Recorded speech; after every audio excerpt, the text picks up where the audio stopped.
জন্মাষ্টমীর পরের দিন নবমী, অর্থাৎ সেই দিন পালিত হয় নন্দোৎসব।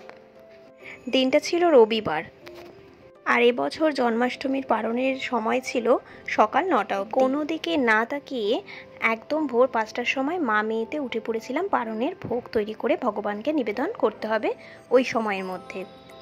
মাম্মা আগের দিনই বলে রেখেছিল যে মা আমাকেও ডাকবে, আমিও তোমার সঙ্গে ভোগ রান্না দেখব। মামামও সকাল সকাল স্নান সেরে চলে গিয়েছিল ছাদে কিছু ফুল তুলতে। জানো তো, আমি প্রতি বছর জন্মাষ্টমী পালন করি, তবে সেভাবে নন্দোৎসব পালন কোনো বছরই করিনি।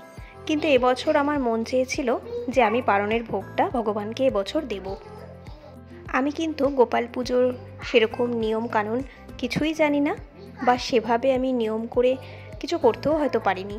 আমার মন যতটুকু চেয়েছে ঠিক সেভাবেই আমি ভগবানের পুজো করেছি। যেহেতু এবছর প্রথমবার আর সময়টাও এরকম সময় পড়েছে, সেই জন্য একটু চিন্তাও হচ্ছিল যে আমি ঠিকঠাক সময়ে সম্পূর্ণ কাজটা করে উঠতে পারবো কিনা।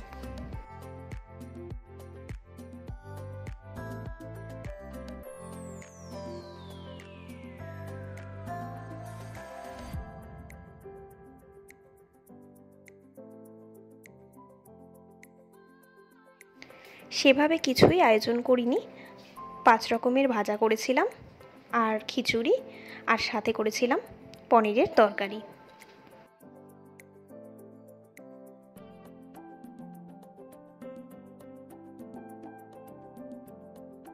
জানো তো, প্রথম বছর একা হাতে ছোট বাচ্চাটাকে রেখে ভগবানের জন্য যে এইটুকুও করতে পারবো আশাই করতে পারিনি।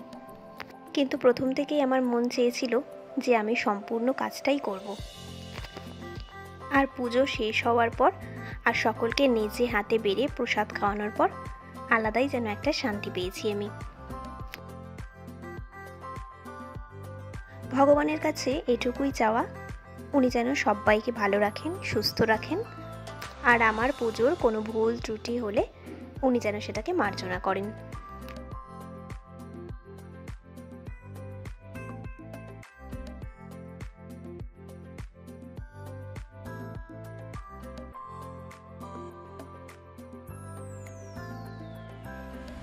তোমাদের কার কার বাড়িতে নন্দোৎসব পালিত হয়েছে আমাকে কিন্তু অবশ্যই জানিও।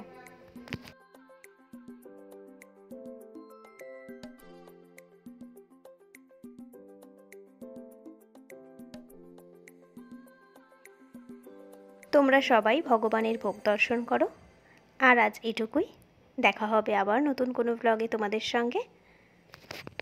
ততক্ষণ তোমরা ভালো থাকো, সুস্থ থাকো, আর আমার চ্যানেলটাকে সাবস্ক্রাইব করে অবশ্যই আমার পাশে থেকো। আজ আসি, টাটা।